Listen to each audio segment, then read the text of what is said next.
Say good morning to those watching on Peacock or those who are listening on our radio affiliates around the country, iHeartRadio, Fox Sports Radio. As we bring in Mike Tannenbaum, the ESPN NFL front office insider and former Jets general manager. You can see him on Get Up, NFL Live, and Sports Center. Mike, let me start with the question I just posed. How do the Ravens make this a positive with Lamar Jackson moving forward? Great to be with you, Dan. Hey, look, Lamar, we're not letting you go. You mean too much to us. We've put substantial offers on the table, and I know that from talking to multiple people around the league. They clearly want him, and what they need to do, Dan, is say, those crazy people in Cleveland, it's one deal. I could show you 20 other deals that our deal reflects the marketplace. We care deeply about you. You're 26. We got you a new offensive coordinator, and we're going to stand shoulder to shoulder moving forward. And we're not putting this type of money on the table if we didn't think you were the guy that could take us to where we want to go. They can still strike a deal with him, correct? Until July 15th. And I would be working around the clock to get a deal done. And here's why. You want to lock him up for the reasons we just discussed. But more fundamentally, Dan, the league year starts next week on March 15th. Right now, $32 million counts on their cap. If they do a longer-term deal, they could lower that cap number pretty significantly, which you want to do so they could go hopefully get a receiver and other weapons to help Lamar. So there's a sense of urgency really on both sides here. But I know that colluding is one of those dangerous terms to throw out there. But when we realized what was happening with Lamar, the number of teams who need quarterbacks almost all simultaneously said, we're not interested in Lamar Jackson. How do I not read into colluding with those teams, those owners who are trying to reset the market here for quarterbacks? Yeah, it could be the right charge. It's the wrong time, though. We got to pump our brakes, and here's why. Let's say we were running the Atlanta Falcons. We're going to come out on the record yesterday and say we have no interest in Lamar Jackson because our audience is our young quarterback, Desmond Ridder. We don't care about everybody else. We care about us. So to me, there could be collusion. We're not going to know that till May. A lot of things are going to happen in the offseason. I was with the Dolphins one year. We had Brandon Albert. The number one guy on the board was Laramie Tunsil. There was no chance we were going to get him. And obviously the rest is history. The point being is there's going to be some twists and turns. What happens if Tennessee loses Ryan Tannehill? Maybe they go after Lamar Jackson and pay this bill. We don't know. So I saw the speculation on Twitter. We talked about it on Get Up. The only grade we could give that is a grade of incomplete. Let's see what happens over the next 2 months. Wait, take us back to the draft with Laramie Tunsil. So you're with the Dolphins. At what point did you realize that video was out of him smoking pot? Yeah. So, Dan, this is a fascinating story. So we have Brandon Albert at left tackle. The number one guy on the board is Laramie Tunsil. Tennessee, for a long time, had the first pick. They needed a left tackle. Chris Greer, who was GM, I was the EVP of football operations. To Chris's credit, he's like, we should do research on Tunsil. Me and everybody else is like, we're wasting our time. Like, he'll never get to us. So over those next couple months, we had done our research, and then the gas mask comes out right before the draft, like 20 minutes beforehand. And like, look, it was startling to us, but because we had done all the work, we knew he was a great kid. He was young, loved football, great teammate.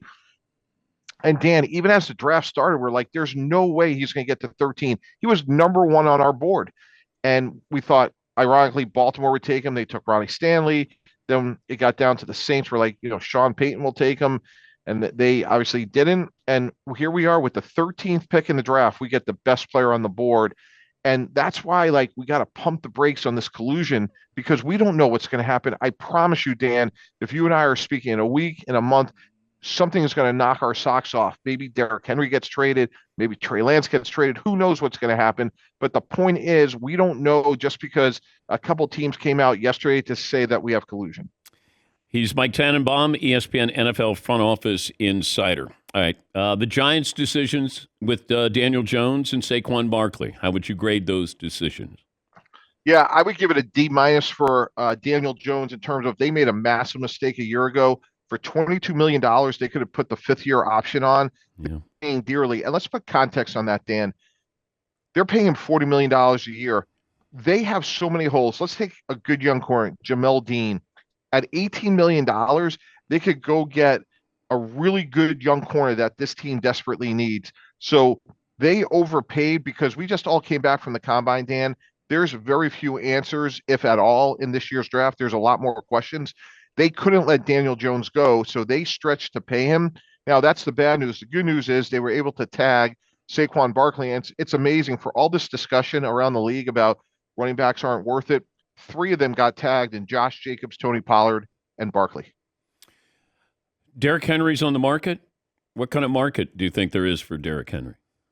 If I'm a team that's really close, take the Dallas Cowboys, for example. Boy, I'm giving up maybe a second or third round pick. If I could pair him with Tony Pollard, look out. If I'm Buffalo and I got to figure out a way to keep Joe Burrow off the field or Patrick Mahomes off the field in the second half of a playoff game, look out. So I'm probably giving up a second round pick because if I feel like I'm close, Derrick Henry's that good. And Jerry Jones is on record saying that they were going to make a splash offensively in the offseason. And I think we're all led to believe it's Odell Beckham. But I was wondering about DeAndre Hopkins. He can be had. And if I said you could have D-Hop or you could have Odell Beckham as your big offseason splash, who would you take? D-Hop, he's just more productive and durable. I mean, it's not even close when you look at – I love Odell. He was the best player in the Super Bowl 2 years ago until he got hurt. And here's what's interesting, Dan. Coach Parcells always talked about the most underrated aspect of team building was evaluating your own. And Jonathan Gannon's coming in, and they may or may not evaluate their own well. Like, I'll tell you this, Andy Reid, never take a player Andy Reid moves on from because he does a great job of evaluating his own. Coach, I mean, Tyreek Hill, maybe a little bit of an exception. Coach Belichick, for the most part, when he moves on from a corner, don't sign him. My point is, like, they have a lot of work to do in Arizona. D-Hop is an opportunity for another team to go get a great wide receiver. You were there when Brett Favre came to the Jets. What would your pitch be like to Aaron Rodgers if you were still with the Jets? 3 points I would make, Dan. Legacy, legacy, and legacy. You win a Super Bowl in New York, you're on the pantheon of all-time greats. And I'm talking about Derek Jeter, and I'm talking about Joe Namath and Eli Manning and Phil Simms and Tom Coughlin and Bill Parcells. There's nothing like the platform of New York and the NFL. So you win here, you'll go down as an all-time great. Well, he'll still go down as an all-time great, but he'll be an all-time great in New York, history. But I don't know what matters to Aaron Rodgers. Like, Brett Favre. What mattered to Brett Favre? He wanted to poke an eye, really poke the eye of Green Bay. Yes. And I think being a great negotiator and a great recruiter is being a great listener. And you make a really good point that's important. I would go out to California or wherever he is. I would take a yellow pad and I would just keep asking question after question. What's important to you?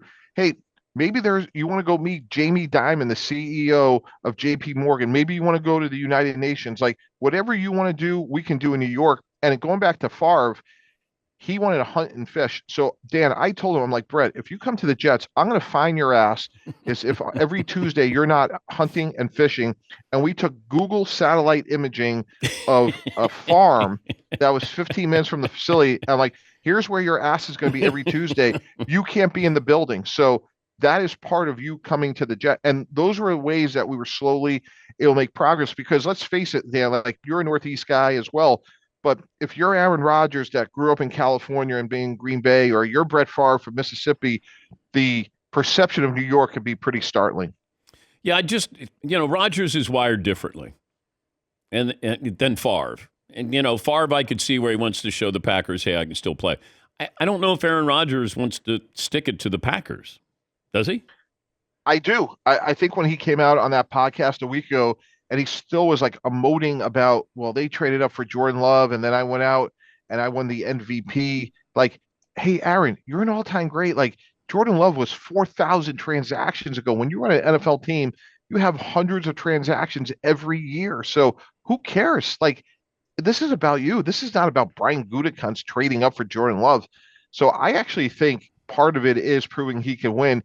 And now the inverse of that, Dan, which is really interesting, is if I'm the Packers, I'm pushing him to the AFC because I don't want to see this guy unless it's in the Super Bowl. So there's a lot going on here, but I think it's clear the Packers are ready to go with Jordan Love. I want to circle back to this before I let you go with Deshaun Watson's contract. I've talked about if I'm Lamar Jackson, I'm playing against this guy twice a year at least, and you know that he's making, $40 million more, whatever it is, than your contract. Let's remove his contract. And I say to Lamar Jackson, these are your comps. You know, if it's Kyler Murray, if it's Russell Wilson. Like, can you do that and say to his camp, this is where we're going to be? Can we find a soft landing here for both of us? And is that the way you get this done? Yeah, I think that's one of the ways. And the other expression we use sometimes is we're going to grow the pie. So you want $230 million guaranteed. Well, guess what? He got that on a 4-year deal. We'll give you, I'm making this up now, $232 million guaranteed, and we'll do a 10-year deal, 12-year deal. Like, there's other ways you could do it, or we'll give you an incentive package that if you win the MVP again, you'll be 20% more than Deshaun Watson was. So there are ways, but what happens, Dan, sometimes, and I've been there in particular with a couple big guys like Darrelle Revis, like very notable negotiations, deal fatigue sets in. And that's what I'm concerned about here is you've been looking at the same guys in the room. There's no agent. The friction goes up. Both sides have an ego. And now that landing spot becomes smaller and smaller. I'll leave you with this. Joe Burrow, Justin Herbert, are they $230 million guys? Are they going to be asking for that? Yeah, absolutely. I'll throw a third name in there. Jalen Hurts as a second-round pick. He's extension eligible. Now, he hasn't done it as long as Burrow and Herbert, but he played flawlessly, and he played great in the Super Bowl, Dan. So this is an unbelievable offseason when we think about the transformative aspect of not only Lamar, but those other guys you just mentioned. I think if they don't get to 230, I think they're going to get pretty darn close. Yeah, good stuff as always, Mike. Thanks for joining us. Okay, thanks for having me, Dan. Really appreciate it. Mike Tannenbaum, former Jets GM, also worked with the Dolphins, ESPN NFL front office insider, and you could see him on programs like Get Up, NFL Live, and SportsCenter.